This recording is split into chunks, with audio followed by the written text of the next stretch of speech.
A gente costuma associar os games às brincadeiras. Uma diversão que movimenta o mercado cada vez mais crescente por aqui também, o de desenvolvimento de jogos.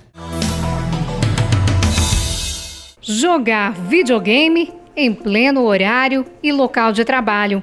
O que em qualquer outro lugar é proibido, aqui não só é liberado, como é incentivado e até faz parte do serviço. É nesse escritório que nascem os jogos que vão ajudar a movimentar o mercado nacional e internacional. O Hugo é um dos desenvolvedores, um apaixonado por games. Eu e meu irmão, a gente sempre jogou desde criança e sempre gostou, acho que a maioria do pessoal gosta, né? Então, isso daí me atraiu bastante. Ele trabalhou no Japão e lá, com o acesso fácil às novas tecnologias, passou a se interessar ainda mais. Formou-se em análise e desenvolvimento de sistemas de informação em 2006, já no Brasil. Começou como estagiário na incubadora da Universidade Tecnológica Federal do Paraná, em Cornélio Procópio. Ele, que nunca tinha estudado programação de jogos, aprendeu tudo na prática. A programação é bem parecida, né? Porque a linguagem, se for ver, é igual, né? Do que eles têm. Só que o jogo, geralmente, a gente tem uma engine que eles fornecem mais funcionalidade para a gente estar trabalhando. Né? E não é só por causa do trabalho. O Hugo continua jogando e muito. E porque gosta. Jogo para tudo, para computador, tablet, iPhone, tudo que você imagina aí a gente joga. Bem trabalhoso, né, o processo, né, de criação de jogos, só que no final é mais gratificante, sabe? Porque a gente tem um resultado ali, a gente consegue ver o que a gente fez. Então acho que essa gratificação que a gente tem no final, parece que a gente leva bastante em conta, né? Segundo a Abra Games, a Associação Brasileira das Desenvolvedoras de Jogos Eletrônicos, são mais de 200 empresas do setor no país. Um mapeamento da indústria brasileira e global de jogos digitais, realizado em 2014, apontou uma estimativa de crescimento das vagas de trabalho em torno de 13,5% até 2020. Só para este ano, cerca de 117 mil vagas.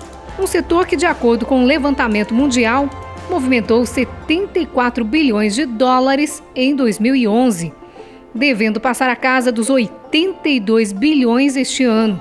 A pesquisa colocou o Brasil como quarto país consumidor de jogos eletrônicos, com cerca de 45 milhões de jogadores.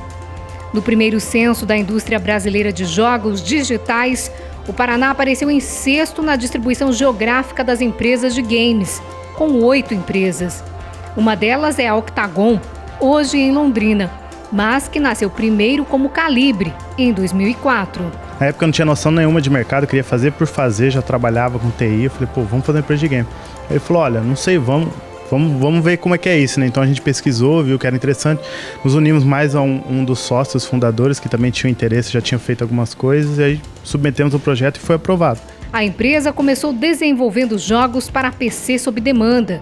Quando a gente começou a fazer sobre demanda, a gente tinha que fazer o jogo inteiro, mas já havia um game design, já havia uma pesquisa de mercado. Os primeiros jogos que a gente fez para a Alemanha, eles tinham uma demanda de estilo de jogo que vai dar certo aqui na Alemanha e na Europa. Então a gente começava a pensar em cima da ideia que já veio.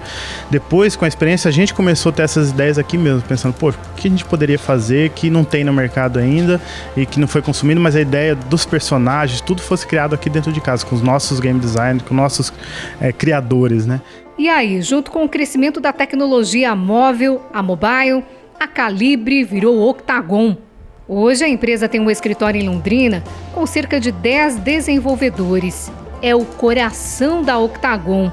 A sede administrativa e de negócios fica no Rio de Janeiro. E há ainda profissionais que trabalham em sistema de home office, em casa. Entre os jogos sob demanda e os de criação, a equipe já desenvolveu cerca de 15 ao todo. 2 continuam operando até hoje, ambos em 3D. A animação lembra produções feitas para o cinema. O Arms and Ants foi lançado no fim de 2013.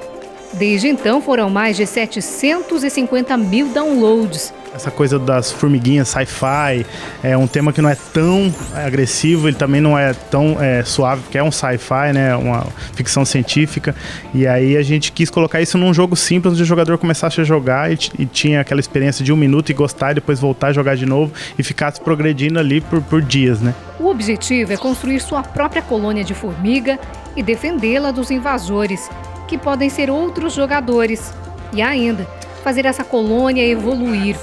Os guerreiros, chamados de heróis, têm árvores de evolução com diversas habilidades para desbloquear.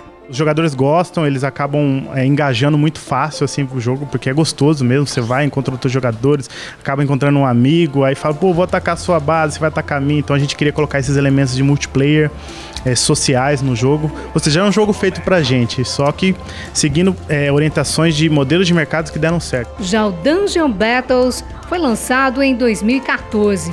Ganhou destaque no Google com 200 mil downloads em uma semana. Lançado já na Europa e nos Estados Unidos, está a caminho da China. Começando com uma pequena vila, o jogador deve construir fortificações em volta para se defender dos invasores. Enquanto se defende, é possível montar o próprio exército. Nós aprendemos algumas coisas legais, por exemplo, esse modelo que eu falei de formiga sci-fi foi um desejo nosso, mas a gente tem que sempre olhar o que o público gosta também. Então a gente resolveu fazer um jogo com um tema que o público gostasse mais. Claro, tendo elementos únicos, que a gente não viu em nenhum jogo, mas tem aquela coisa de uma audiência que todo mundo gosta. Em comum, são jogos de estratégia. A gente faz de uma forma que a pessoa, em 1 minuto, ela tem que entender o que tem que fazer no jogo. Ela não tem que entender o jogo inteiro. O jogo é muito complicado, realmente, mas você joga 1 minuto, você sabe o que você tem que fazer. E a gente faz elementos para as pessoas engajarem primeiro com o jogo, ou seja, criar um relacionamento social com outros jogadores, para depois ir evoluindo, porque esses jogadores vão se ensinando, né? Um ensina para o outro, vão dando dicas, porque todos eles têm que juntar em clãs fortes, né? Clãs que são competitivos. Os criadores sabem. O público é predominantemente masculino, jovem e que não dispõe de muito tempo. Eles fazem isso sempre com 1 minuto, 2 minutos de sessão, né? Eles não precisam fazer muito. Só que eles recebem notificação se foi atacado, aí alguém me atacou aqui. Ele abre o jogo e dá uma vingança, aí fecha o jogo. Então ele não precisa dedicar tempo jogando como um console, né? O videogame você tem que ficar horas jogando e não é o modelo que a gente segue para pessoas que não têm tempo. Ela consegue viver toda a experiência de um jogo de estratégia com 1, 2, 3 minutos de gameplay, né? É um mercado consumidor crescente, mas que ainda tem barreiras a vencer, como a formação de mão de obra. Em São Paulo você vê muita empresa de games já crescendo e tendo demanda de profissional, então você vê as universidades se mudando, se moldando para isso, mas é um negócio que ainda vai demorar um pouco para desenvolver.